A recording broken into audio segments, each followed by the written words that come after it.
నమస్తే welcome to okay TV ప్రస్తుతం మనం ధర్నా చౌక్ రావడం జరిగింది। ఇక్కడ ధర్నా చౌక్ లో గ్రామ పంచాయతీ వర్కర్స్ ఆధ్వర్యంలో పెద్ద ఎత్తున ఒక ధర్నా అయితే ఏర్పాటు చేశారు। దీనికి సంబంధించి ఇక్కడ చాలా మంది వర్కర్స్ ఎదురు ఒకసారి మాట్లాడే ప్రయత్నం చేద్దాం। అన్న చెప్పండి, ఏంటి మీ సమస్య ప్రధానంగా?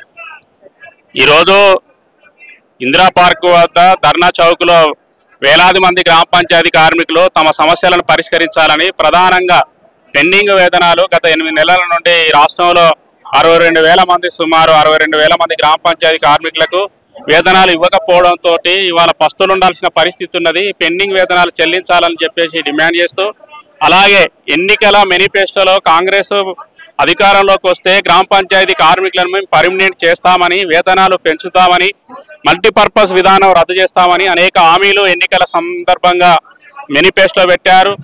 గతంలో టీఆర్ఎస్ ప్రభుత్వం ఉన్నప్పుడు గ్రామ పంచాయతీ కార్మికులు తమ సమస్యలపైన సమ్మె చేస్తున్న కాలంలో అనేక జిల్లాలలో మంత్రులు, ఇప్పుడున్నటువంటి మంత్రులు ఆనాడు ఎమ్మెల్యేలుగా ఉండి ప్రతిపక్షంలో ఉన్న వాళ్ళు మేము మద్దతు తెలిపి మేము అధికారులకు వస్తే మీ సమస్యలన్నీ పరిష్కరిస్తామని చెప్పి ఇవాళ అధికారులకు వచ్చిన సంవత్సరం గడిచినప్పటికీ కూడా గ్రామ పంచాయతీ కార్మికుల సమస్యలను పట్టించుకోలేదు।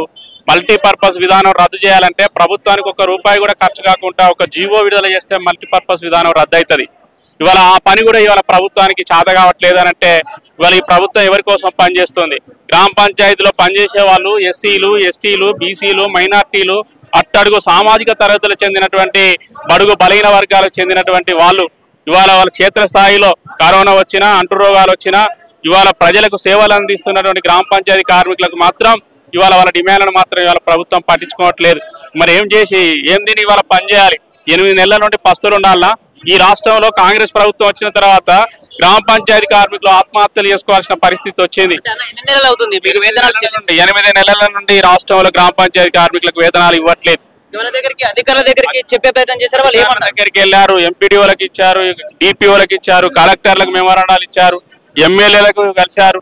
ఇవాళ ముఖ్యమంత్రి గారిని, రేవంత్ రెడ్డి గారిని, అలాగే మంత్రి సీతక్క గారిని, ఇవాళ ఈ రాష్ట్రంలో ఉన్నటువంటి ప్రజాప్రతినిధులను, అధికారులను, గ్రామ పంచాయతీ కార్మికులు, సంబంధిత శాఖకు సంబంధించినటువంటి కమిషనర్ అధికారులకు కూడా వినతి పత్రాలు ఇచ్చిన సుత పట్టించుకోలేనటువంటి పరిస్థితి, అత్యంత దారుణమైన పరిస్థితి రాష్ట్రంలో గ్రామ పంచాయతీ కార్మికుల పట్ల ఈ ప్రభుత్వం వ్యవహరిస్తుంది। ఇది మంచిది కాదు। అంటే ప్రభుత్వం డబ్బులు లేదు, గత ప్రభుత్వమే అప్పులు బాగా చేసిపోయింది, మేము అది కట్టలేక, మిత్తులు కట్టలేక, డబ్బులు లేక ఇబ్బందులు పడతా ఉన్నాం, ఈ ప్రభుత్వ అధికారులు కావచ్చు ఎవరికి డబ్బులు ఇవ్వని పరిస్థితి ఉంది ఈ ప్రభుత్వంలో అని చెప్పి కాంగ్రెస్ గవర్నమెంట్ అంటా ఉంది। దీనిపై ఏమన్నారు? ఇవాళ డబ్బులు లేవు అని చెప్పుకుంటున్నటువంటి ప్రభుత్వం మరి ఎన్నికల మేనిఫెస్టోలో అనేక హామీలు ఇచ్చారు। మరి ఇవాళ ఎమ్మెల్యేలు, మంత్రులు ₹1,00,000 మీరు ఎందుకు తీసుకుంటున్నారు రాష్ట్ర ఖజానా నుండి?